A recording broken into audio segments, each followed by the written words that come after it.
Hello दोस्तों, good morning everyone and welcome you all. दोस्तों, हम लोगों ने एनटीपीसी की एक सीरीज शुरू की है जिसमें एनटीपीसी में जो संभावित प्रश्न होंगे ना उसको हम लोग डिस्कशन करेंगे यहाँ पे। ठीक है, तो आज जो साइंस के ये कुछ क्वेश्चंस आपको थंबनेल में देखने को मिला है, एक्चुअली में हम लोग डिस्कशन क्या करने वाले हैं पहले आपको वो बताते हैं। ठीक है, देखिए 2016 में जब एनटीपीसी हुआ था तो वो एग्ज़ाम शुरू हुई थी 28 मार्च से। ठीक है, 28 मार्च से।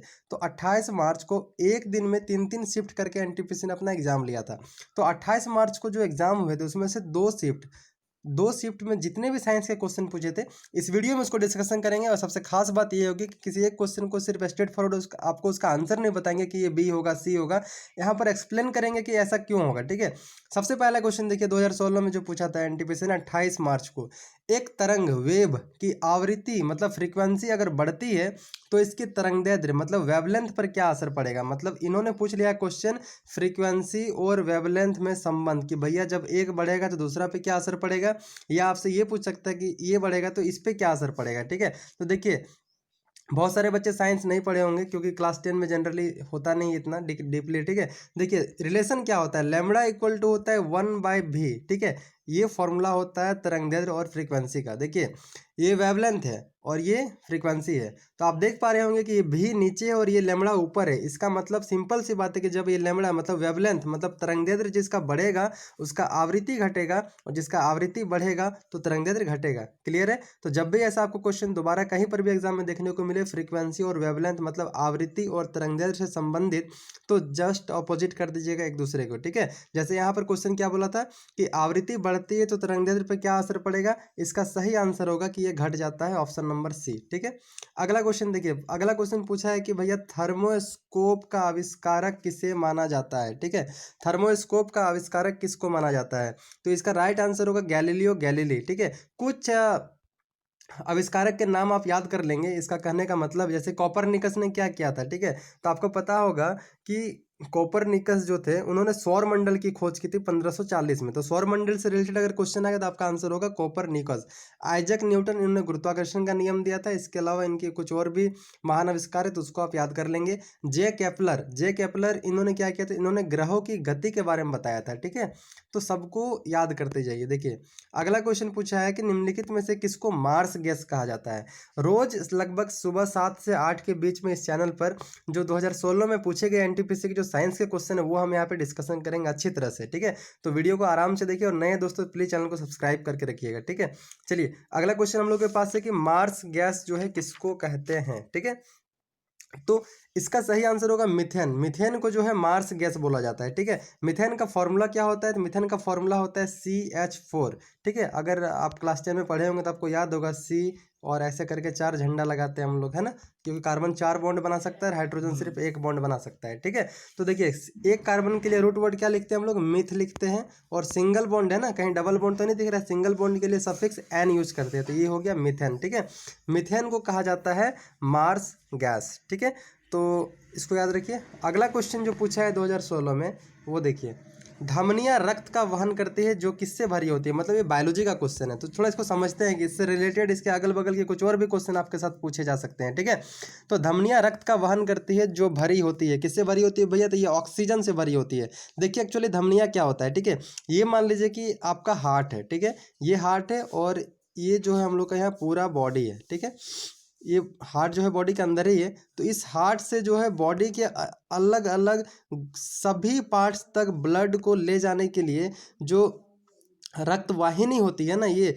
इनको हम लोग क्या बोलते हैं, इनको हम लोग धमनियाँ बोलते हैं। क्लियर है, देखिए तो धमनिया का काम क्या है, ये ब्लड को लेकर के जाती है शरीर के अलग अलग हर एक हिस्से तक जो ऑक्सीजन से भरी होती है। आपको पता होगा कि ब्लड जो है ऑक्सीजन को हमारे शरीर की हर एक कोशिकाओं तक पहुंचाता है। ठीक है, इसके अलावा अगर बात करेंगे धमनी की तो शुद्ध रक्त जो है इसमें जाता है। ठीक है, चलिए अगला क्वेश्चन पढ़ते हैं हम लोग। मंगल ग्रह के कितने चंद्रमा है? मतलब ये क्वेश्चन पूछा है सौर मंडल से। इस क्वेश्चन का पूछने का मतलब है कि अगर आप इस क्वेश्चन को मेरे वीडियो में देख रहे हैं तो इसका मतलब है कि आप सौर मंडल जो ज्योग्राफी का चैप्टर है इसको आप पढ़ लीजिए। दूसरा क्वेश्चन भी तो आपसे पूछ सकता है, हो सकता है आपसे ये पूछते कि भैया सौर मंडल का सबसे बड़ा ग्रह कौन है, या सबसे छोटा ग्रह कौन है, या फिर बृहस्पति का कितने उपग्रह है, या फिर ये पूछ दे कि अभी वर्तमान में टोटल कितने ग्रह है हमारे पास, 8 है या 9 है, 9वां कौन था जिसको हटा दिया गया। मतलब ऐसे बहुत सारे क्वेश्चन बनेंगे, ठीक है। तो मंगल ग्रह के कितने चंद्रमा है, पहले इसका आंसर जान लीजिए। 2 चंद्रमा है। कौन कौन? एक का नाम है फोबोस और एक का नाम है डिमोस, ठीक है। फोबोस और डिमोस ये 2 उपग्रह है किसके? मंगल ग्रह के। क्लियर है? तो चलिए कुछ और बातें बताते हैं आपको सौर मंडल के बारे में। सबसे पहले सौर मंडल में होता क्या है कि ये सन है और सन के चारों मतलब ये सन से दूरी पर जो कौन है, अलग अलग ग्रह है, ठीक है। ये टोटल अभी 8 है, पहले 9 ग्रह थे। 9वां कौन था? प्लूटो था, ठीक है। प्लूटो को हटा दिया गया। कब हटाया गया ये क्वेश्चन पूछता है कई बार, तो इसका राइट आंसर होगा 2006 ईस्वी में, ठीक है। अगस्त 2006 ईस्वी में जो है प्लूटो को हटा दिया गया ग्रहों की श्रेणी से। क्यों हटा दिया गया? देखिए ग्रह किसको बोलता है, ये मान लीजिए कि सूरज है, ठीक है। और ये सभी ग्रह, ये ग्रह क्यों पता है? क्योंकि ये ग्रह जो है ना अपने एक निश्चित कक्षा में घूमते हैं, ठीक है। देखिए सबका कक्षा फिक्स है। अब मान लीजिए कि ये प्लूटो है हम लोग का। प्लूटो क्या करता था? दूसरे ग्रहों के रास्ते को काटते हुए जाता था, ठीक है। तो ये तो भैया गलत बात हो गया ना। ग्रह होने के लिए ये एक सिचुएशन होता है, कंडीशन होता है कि आपको जो है अपने फिक्स पाथ पर मूव करना है। लेकिन प्लूटो क्या करता था? दूसरे ग्रहों की रास्ते को काट देता था। इसीलिए क्या किया प्लूटो को, ग्रहों की श्रेणी से हटा करके जो है प्लूटो को बोने ग्रह में रख दिए। बोना ग्रह में कब रख दिए भैया? अगस्त 2006 ईस्वी में। तो वर्तमान में हमारे पास टोटल कितने ग्रह है? तो वर्तमान में हमारे पास टोटल 8 प्लैनेट्स है, 8 ग्रह है, ठीक है। चलिए दूसरा क्वेश्चन आपसे ये पूछेगा कि सौर मंडल का प्रमुख कौन होता है। तो देखिए सौर मंडल का प्रमुख या हेड या मुखिया बोलेगा, ये सूरज होता है, ठीक है। सूर्य होता है, ठीक है। पृथ्वी से सबसे निकट का तारा कौन होता है? पृथ्वी से सबसे निकट का तारा तो ये सूरज होता है, इसका आंसर बनिएगा। चलिए अगला क्वेश्चन अभी हम लोग को और एक देखने को मिलेगा। सूर्य से जो टोटल जो ग्रह है ना 8, उसमें से सबसे नजदीकी ग्रह कौन है? तो सबसे नजदीकी ग्रह जो है सूर्य का वो कौन है? बुध है, ठीक है, बुध। और सबसे बड़ा ग्रह कौन है? तो सबसे बड़ा ग्रह है बृहस्पति, ठीक है। शायद बृहस्पति के पास 67 उपग्रह है, जो काफ़ी ज़्यादा है, इतना किसी के पास नहीं है, ठीक है। बृहस्पति के पास शायद 67 उपग्रह है, आप चेक कर लीजिएगा। लेकिन सबसे बड़ा ग्रह सौरमंडल का बृहस्पति है। सबसे छोटा ग्रह कौन है सौरमंडल का? तो वो बुध है, ठीक है। बुध ग्रह के पास टोटल कितने उपग्रह है? तो भैया 9। 9 का मतलब 9 नहीं, एक भी नहीं, ठीक है। बुध के पास अपना कोई एक भी उपग्रह नहीं है। तो आप पढ़ लीजिएगा, कितनी बहुत सारे चीज़ें बताने को है सौरमंडल से, ठीक है। अगला क्वेश्चन हमारे पास कि हमारी आंखों में लेंस का क्या काम है। फिर से एक बार बताते चले कि जितने भी क्वेश्चन अभी हम डिस्कशन कर रहे हैं ये सारे क्वेश्चन 2016 के एनटीपीसी में पूछे जा चुके हैं। और फेज 1 का एग्जाम जो अभी हम लोग का 28 दिसंबर से चल रहा है, इसके अलग अलग शिफ्ट में ऐसे मिलते जुलते बहुत क्वेश्चन, और कई क्वेश्चन तो हजारों बार रिपीट कर रहा है, क्योंकि रेलवे के पास पूछने के लिए बहुत ज़्यादा क्वेश्चन है ही नहीं, ठीक है। चलिए तो हमारे आंखों में लेंस का क्या काम है, ठीक है। देखिए लेंस का क्या काम है, एक्चुअली में होता है क्या है कि हमारी आँख जो होती है ना उसको, ये मान लीजिए कि आपका आँख है, ठीक है, ये आपका आँख है। यहाँ कोई ऑब्जेक्ट रखा है, यहाँ कोई ऑब्जेक्ट रखा है, या तो हर एक ऑब्जेक्ट के लिए इसको अपना फोकस दूरी जो होता है ना, फोकल लेंथ, वो घटाना बढ़ाना पड़ता है, ठीक है। तो एक्चुअली में इसका आंसर आप पहले देख लीजिए। इसका आंसर होता है कि आंखों की फोकस दूरी को बदलना, कभी बढ़ाना तो कभी घटाना। आँख अपनी फोकस दूरी को बदलते रहती है। जैसे लाइट कभी ज़्यादा होता है या ऐसे सिचुएशन में फोकस दूरी को ये कंट्रोल करती है, जिससे हम किसी भी ऑब्जेक्ट को सही तरीके से देख पाते हैं। अगर ये फोकस दूरी कांस्टेंट हो जाएगा, आप सोचिए कि ये फोकस दूरी सिर्फ एक ही स्थिर हो जाएगा, तो हम लोग हर वस्तु को एक जैसा नहीं देख पाएंगे, ठीक है। इसके अलावा आँख से रिलेटेड बात हो ही गई, तो इससे कई सारे क्वेश्चन और भी बनते हैं। जैसे कि लेंस कितने प्रकार के होते हैं, तो लेंस जो होते हैं 2 होते हैं, एक कॉनकेव होता है और एक कॉन्वेक्स होता है, ठीक है। तो एक को बोलते हैं हम लोग अवतल लेंस, एक को बोलते हैं उत्तल लेंस। अवतल लेंस कैसा होता है? देखिए अवतल लेंस जो होता है वो केंद्र की ओर धंसा होता है। उत्तल लेंस जो होता है ये उभरा हुआ होता है, ठीक है। अब गाड़ी में पूछता है कि गाड़ी में जो साइड मिरर होता है उसमें कौन सा दर्पण यूज करते हैं, तो आप याद कीजिएगा दोस्तों, उत्तल दर्पण का यूज करते हैं। क्यों करते हैं? क्योंकि उत्तल दर्पण का दृष्टि क्षेत्र ज़्यादा होता है। मतलब हम जब गाड़ी चलाते हैं ना तो पीछे के एरिया को ये कवर करके हमको अच्छे से दिखाता है भैया गाड़ी आ रही है। साथ ही ये किसी भी चीज़ को थोड़ा सा नज़दीक दिखाता है, क्योंकि थोड़ा सा अगर मान लीजिए पीछे ट्रक आ रही है, वो 10 मीटर दूरी पर है आपसे, लेकिन आईना दिखाएगा 5 मीटर दूरी पर है, ताकि आप उसे पहले ही साइड दे दें ताकि एक्सीडेंट आपका ना हो, ठीक है।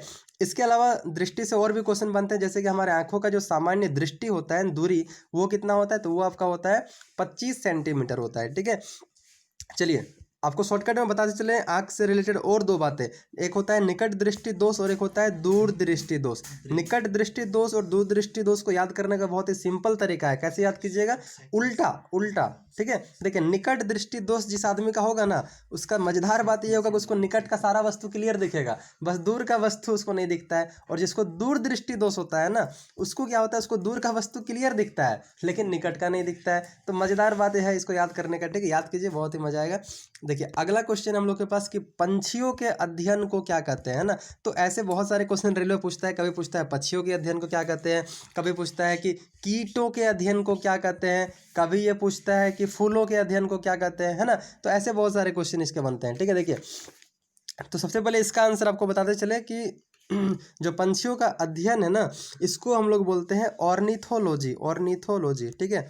ऑर्निथोलॉजी किसको बोलते हैं? पंछियों के अध्ययन को, ठीक है। तो अब आप पूछेंगे कि पंछियों के अध्ययन से कुछ और बातें बताते चले आपको। तो देखिए इंडियन बर्ड एक बुक था, इंडियन बर्ड, जो सेमेस्टर 2 में ईवीएस पढ़ते होंगे उनको पता होगा। इंडियन बर्ड एक बहुत ही फेमस बुक है जो किसके द्वारा लिखा गया है? तो ये लिखा गया है डॉक्टर सलीम, डॉक्टर सलीम, ठीक है, डॉक्टर सलीम के द्वारा इंडियन बर्ड लिखा गया है। तो डॉक्टर सलीम जो है वो पंछी विज्ञान के एक बहुत बड़े विशेषज्ञ हुए हैं इंडिया में, ठीक है। सबसे ऊंचाई तक उड़ने वाले अगर पंछी का नाम आपसे पूछा जाए तो वो बाज का नाम होता है, ठीक है। एंटोमोलॉजी, बर्डोलॉजी, हर्पेटोलॉजी सबके बारे में पढ़ लीजिएगा। जिस कीटों का अध्ययन को क्या बोलते हैं, ठीक है, फूलों के अध्ययन को क्या बोलते हैं, ऐसे बहुत सारे क्वेश्चन याद कर लीजिएगा जो आपको आसानी से बुक में मिल जाएंगे। चलिए फिर से एक क्वेश्चन मिल गया हम लोग को कि सौर मंडल का सबसे छोटा ग्रह कौन है। तो अभी थोड़ा देर पहले मैंने डिस्कशन किया कि सौर मंडल का सबसे छोटा ग्रह बुध है, सबसे नज़दीक का ग्रह बुध है, बुध का एक भी उपग्रह नहीं है। सबसे बड़ा ग्रह कौन है? तो बृहस्पति है। प्लूटो नौवां ग्रह था जिसको अगस्त 2006 ईस्वी में जो है हटा दिया गया है। पृथ्वी वो ग्रह है जहाँ पर स्थल मंडल, जल मंडल, वायुमंडल तीनों पाया जाता है और यहाँ पर सिर्फ एक लाइफ फॉर्म पॉसिबल है, ठीक है। आपने पढ़ा कि टोटल 8 ग्रह हमारे सौर मंडल में है, उन 8 में से सिर्फ और सिर्फ पृथ्वी ही एकमात्र ऐसा ग्रह है जहाँ पर लाइफ पॉसिबल है, ठीक है। तो पृथ्वी के पास अपना एक उपग्रह है जिसका नाम क्या है? चंद्रमा, ठीक है, पृथ्वी का एक चंद्रमा है, याद रखिएगा। चलिए और तो क्वेश्चन इससे नहीं बनते हैं। तो एक क्वेश्चन है कि विद्युत आवेश का एसआई मात्रक क्या है। विद्युत आवेश का एसआई मात्रक क्या है? ये इसका आंसर होगा कूलाम, ठीक है, कूलाम सी। ये क्लास 9-10 के बच्चे भी आसानी से बना सकते हैं, ठीक है। देखिए विद्युत आवेश का एसआई मात्रक कूलाम है। तो सिर्फ ये बताना काफ़ी नहीं रहेगा, कुछ और बातें आपको बताते चले कि अगर पूछता है आपको तरंगदैर्ध्य लैम्बडा जिसको बोलते हैं वेवलेंथ, इसका ऐसा यूनिट क्या होता है? तो तरंगदैर्ध्य का ऐसा यूनिट होता है एंगस्ट्रम, ठीक है, जिसको ए से डिनोट करते हैं। आपसे हो सकता है पूछ दे कि ये वोल्ट किसका मात्रक है, तो विभव या विभवांतर का ऐसा ही मात्रक क्या होता है? वोल्ट होता है। केल्विन किसका ऐसा ही मात्रक है? तो ये टेम्परेचर, तापमान का ऐसा ही मात्रक क्या होता है? केल्विन होता है, ठीक है। ये किलोग्राम किसका ऐसा ही मात्रक है? तो किलोग्राम आपको पता होगा द्रव्यमान का ऐसा ही मात्रक है। कुछ और बताते चले तो से पूछ सकता है, हो सकता है आपको दाब, दाब का ऐसा ही मात्रक क्या होता है? दोस्तों याद कर लीजिए, दाब का ऐसा ही मात्रक होता है पास्कल, जिसको PA से हम लोग डिनोट करते हैं, ठीक है। इसके अलावा आपको पूछ देगा शक्ति का ऐसा ही मात्रक क्या होता है, ठीक है। तो शक्ति का ऐसा ही मात्रक होता है वाट, वाट, जिसको W से डिनोट करते हैं, ठीक है। इसके अलावा आपको पूछ देगा कोण का ऐसा ही मात्रक क्या होता है? कोण, कोण का ऐसा ही मात्रक होता है रेडियन, रेडियन, जिसको RD या CD से डिनोट करते हैं, छोड़िए, ठीक है। तो इसको सबको आप याद कर लीजिएगा, ठीक है। अगला क्वेश्चन हम लोग के पास कुछ है, देखते हैं। विटामिन ए की कमी से कौन सा रोग होता है? भैया विटामिन ए की कमी से रतौंधी होता है। तो सिर्फ ये क्वेश्चन का मतलब ये नहीं होगा, आप इसको याद कर लीजिए जो मैंने यहाँ पे बताया, विटामिन ए की कमी से कौन सा रोग होता है। इस क्वेश्चन का पूछने का मतलब और मेरा बताने का मतलब ये है कि आप याद कीजिएगा विटामिन ए की कमी से कौन सा रोग होता है, बी की कमी से कौन सा रोग होता है, B1 की कमी से कौन सा रोग होता है, सी की कमी से कौन सा रोग होता है, डी की कमी से कौन सा रोग होता है, ठीक है। ए से रतौंधी होता है, B1 से बेरी बेरी होता है, सी से स्कर्वी होता है, डी से रिकेटस होता है जो हड्डियों की बीमारी है। तो आप इसको याद कर लीजिएगा, ठीक है। अगला क्वेश्चन है हम लोगों के पास कि पोलियो के टीके की खोज किसने की थी? हम लोगों ने पोलियो सबको बचपन में पिया होगा क्योंकि इसका टीका का खोज हो गया था। इसी तरह फ्यूचर में कोरोना वायरस का वैक्सीन सबको लगाना पड़ेगा, ठीक है। तो देखिए पोलियो भी एक समय का वायरस आया था, तो इसके टीके की खोज उस समय की गई थी, जो किसके द्वारा की गई थी? जो की गई थी जोनास सॉल्क के द्वारा, जोनास सॉल्क के द्वारा, ठीक है। चलिए कुछ और बातें आपको पता चले। लुई पास्चर, इसका नाम किण्वन से जुड़ा हुआ है। लुई पास्चर ने किण्वन की खोज की थी। चेचक के टीके की खोज किसने की थी? ये क्वेश्चन पूछता है, चेचक के टीके की खोज किसने की थी? तो इसका राइट आंसर होगा दोस्तों एडवर्ड जेनर, ठीक है, एडवर्ड जेनर ने चेचक के टीके की खोज की थी। हो सकता है आपसे ये पूछे, क्योंकि पूछ तो रहा है, पर डे क्वेश्चन आप देखते होंगे। कोशिका की खोज किसने की? तो कोशिका की खोज जो है रॉबर्ट हुक ने 1665 ईस्वी में की थी। ठीक है, चलिए और क्वेश्चन है हमारे पास नहीं है। देखिए ये दोनों आज हम लोग डिस्कशन कर लिया है। देखिए CBT 1 में जो टेस्ट हुए थे, जो 2016 में जो NTPC का एग्ज़ाम हुआ था, उसमें 28 मार्च के टोटल 3 शिफ्ट हुए थे, जिसमें से 2 शिफ्ट का क्वेश्चन जितना भी साइंस में पूछा था उन सबको हमने डिस्कशन किया यहाँ पर। कल फिर मिलेंगे दोस्तों साइंस के ऐसे ही कुछ क्वेश्चंस के साथ, आपके साथ 7 बजे से 8 बजे के बीच। अगर आप नए हैं तो प्लीज़ चैनल को सब्सक्राइब करके बेल आइकन को प्रेस कर लीजिएगा। ठीक है, एंड जितने भी लोग कमेंट करते हैं, जैसे कि एक सुनीता रानी है, विजय प्रसाद है, उन सभी को बहुत बहुत धन्यवाद। आप देखते रहिए, ठीक है, अच्छा लगता है, मोटिवेशन बढ़ाइए। एंड मिलते हैं फिर अगले वीडियो में, तब तक के लिए थैंक यू रहेगा। और आज शाम को, जैसे आज जो NTPC का एग्जाम होने वाला है, उसमें जितने भी GK GS और मैथ्स रीजनिंग के क्वेश्चन पूछेंगे ना, वो भी आपको मिल जाएंगे आज के सेकंड हाफ में। ठीक है, तो प्लीज़ सब्सक्राइब कीजिए। Thank you.